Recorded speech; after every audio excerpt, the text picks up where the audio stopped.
condition, thus resulting in the contract execution while ensuring customer planning and execution is done according to the objective of the end users. Contract manager competencies. A successful contract manager should possess additional hard and soft skills to ensure managerial effectiveness. Technical skill. So technical skills are demonstrated. So when we say hard and soft skills, hard skills can be analytical skills, mathematical skills. Soft skills can be negotiation skills or how to talk, how to communicate. Then comes the technical skills. Technical skills are demonstrated by competently performing the tasks such as preparing bids, analyzing terms and conditions, analyzing supplier capabilities. A manager level of technical knowledge would influence the ability to manage the subordinates. So the managerial level technical skill should be to understand the impact of what are the terms and conditions and how they are going to impact the contract and what changes can be brought in that terms and condition. Also, they have to check what are the suppliers in the market, their capabilities, and how to check their capabilities, like their financial capability, or maybe their capability to deliver the project, the technical capability. So all these things he should be able to analyze. And based on his successful technical skills, he will be more easily able to manage his subordinates. Time management skill. Stitch in time 9, the ability to structure the time in hierarchical manner to manage the time effectively is a very important skill. To plan, organize, and execute the expenditure of time, including the plan modification. Very important to know what to do when. So time management is very critical because time is money. So any delay in the scheduling, in the project completion can cause a lot of cost implication in terms of changing the contract and changing the budget, and there will be a lot of chaos if the time management skill is not executed properly. Human relations skill. The skill focuses on human aspect, as many contract managers consider human relation to be the most important skill for future of their jobs and careers. Deals with the ability to work with a variety of individuals with differing background. As I told you, like the contract manager will be dealing with multiple stakeholders. They will be finance, end users, technical person, and also the external stakeholders. So they should be very well skilled in managing the relationship. They should know which stakeholder has what kind of power and how it can influence, who is the critical stakeholder, and which stakeholder should be continuously updated, which stakeholder should be like just given little information, which stakeholder should be given more information.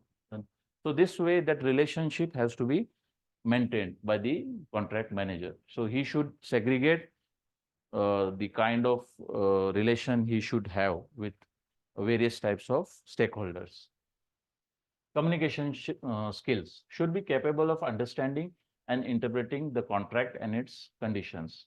Evaluate, respond to claims, avoid, minimize claims on the contract, and in the event of claims, arrive at the best settlement. Ability to speak, listen, write, and conduct meetings. So this is definitely a very important skill which is asked for.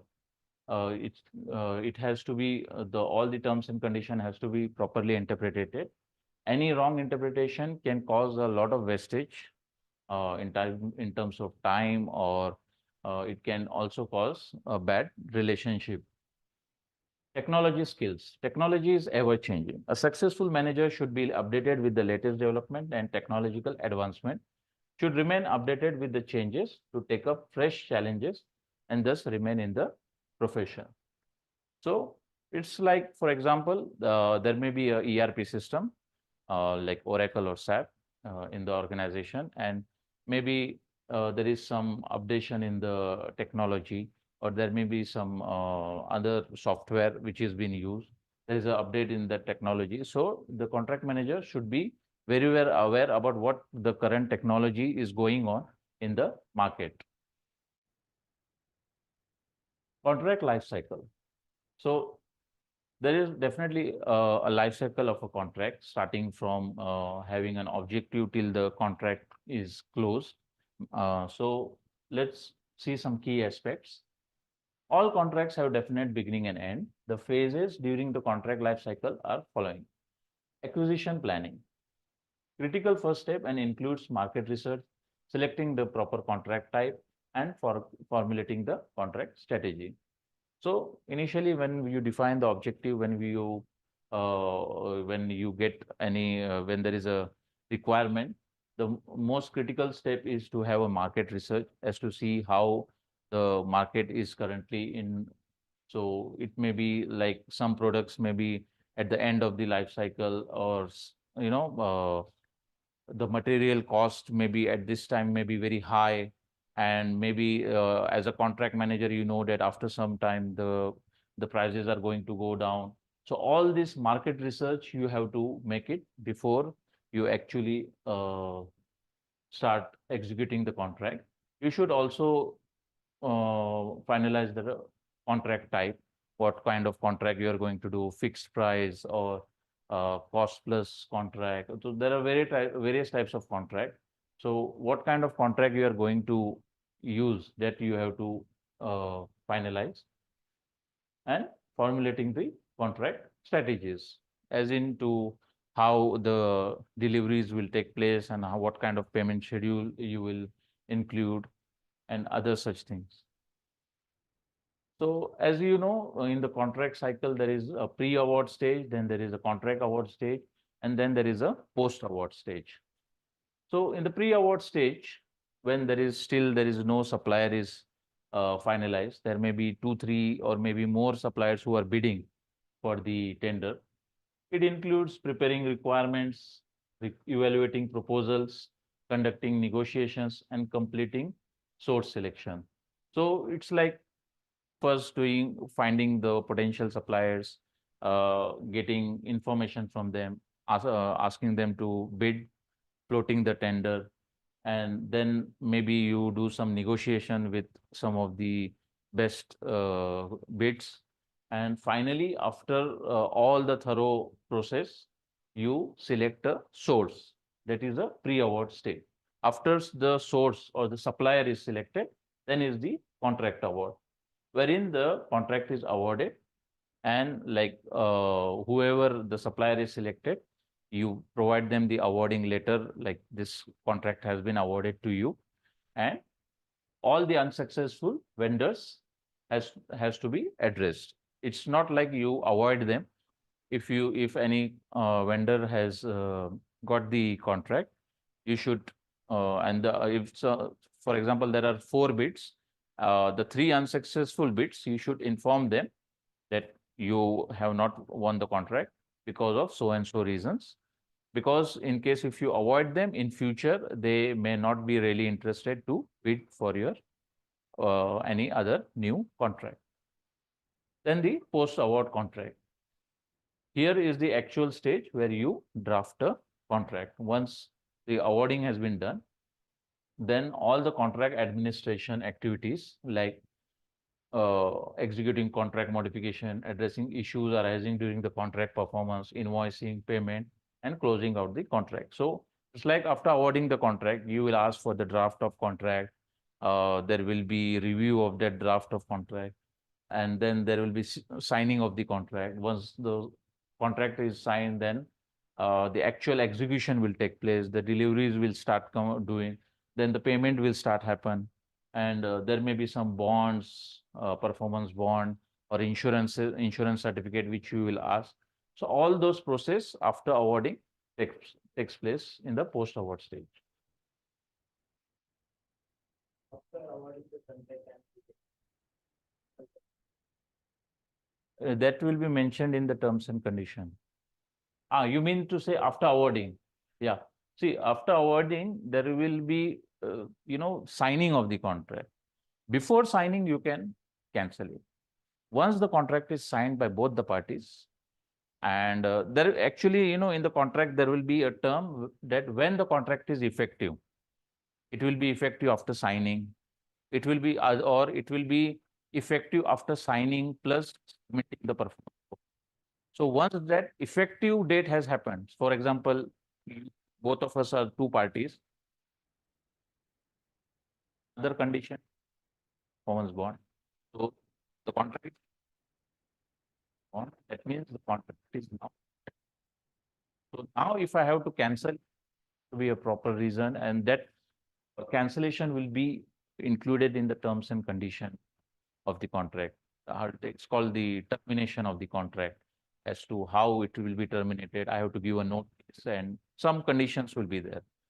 So according to that can be terminated. But if it is not signed, like it is, I told you that I have awarded you the contract and it is in the signing stage, but I changed my mind or something happened, then I can say that we have to hold this signing for now.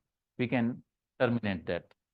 But after signing, after effective date happens, then it will be, you have to go as per the law, what is the clause mentioned inside the contract.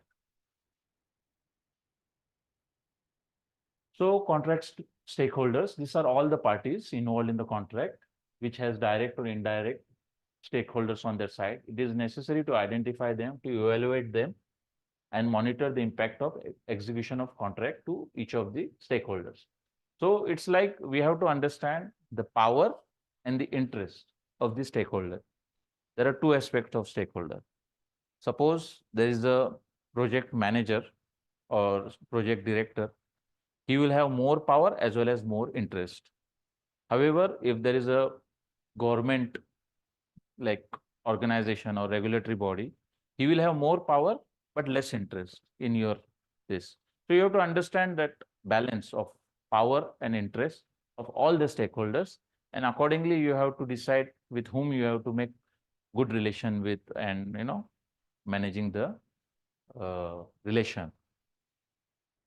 The initiating organization has stakeholders like end user design team, program office, finance office, contracting officer. So these are all the stakeholders who are involved or who can impact the contract management. The organization receiving the contract has stakeholders like subcontractors, suppliers, insurers, creditors, etc. So this is the supplier, the organization receiving the contract. So suppose the supplier is doing some big project, he will have some subcontractors. So that will be his supplier. There will be some suppliers which from whom he must be taking the the materials to complete the project. That will be his stakeholders, the insurers, the creditors. This will be the stakeholder for the supplier, the organization receiving the contract. Okay, so these are some ways of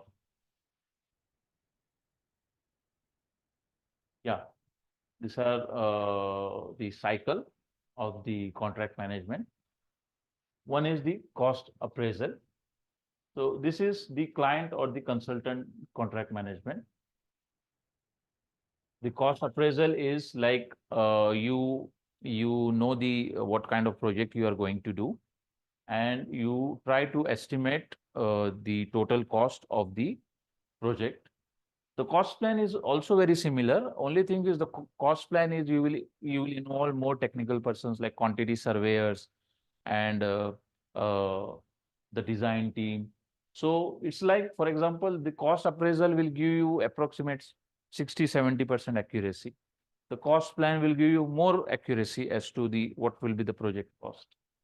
Then you have to estimate the tender estimate. It's whatever will be the approximate project cost plus what the supplier will add the margin to it, the profit, and plus some other taxes, and all together you have to estimate what will be the approximate tender estimate. Then will be the tender strategy as to how you are going to do, whether you are going to do open tender or whether you're going to do closed tender. whether you are going to, go for 2, 3 selected suppliers. Then we have pre-qualification. Pre-qualification as in like there is a new suppliers, so you get from them all the details like their financial statement, their company licenses, and their capacity, all the details of the company. You send them questions or you ask them in a separate sheet. So the supplier who is supplying should be competent enough. Otherwise, it may happen that you give the contract and later on the supplier will go bankrupt. He doesn't have money. Then what will do? So in that case will be a big problem. So all these things has to be checked in qualification. Then tender flow. You float the tender with the requirements. These are the requirements. This is the deadline and other specification. Then there will be bidding. After the bidding, there will be negotiation. And the negotiation with maybe one supplier or maybe two supplier whose bids are very close. So you'll negotiate to get the best value for the money. Then recommendation for the award. So finally, after negotiating and checking all the bids received, which supplier has to be selected for awarding can be recommended. Then there will be notice to proceed. So to proceed with any one supplier to award them, there will be a notice that you can proceed with this particular supplier for the contract. Formation of contract document. Formation of contract document is basically draft of contract, like wherein you mentioned the terms and conditions, the specification, payment schedule.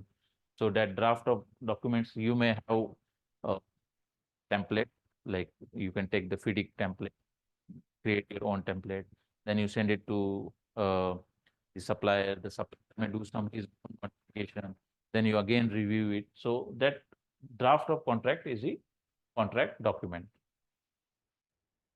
Review of legal documents like bond and insurances. You may ask for some performance bond or advance bank guarantee bond, like if there is an advance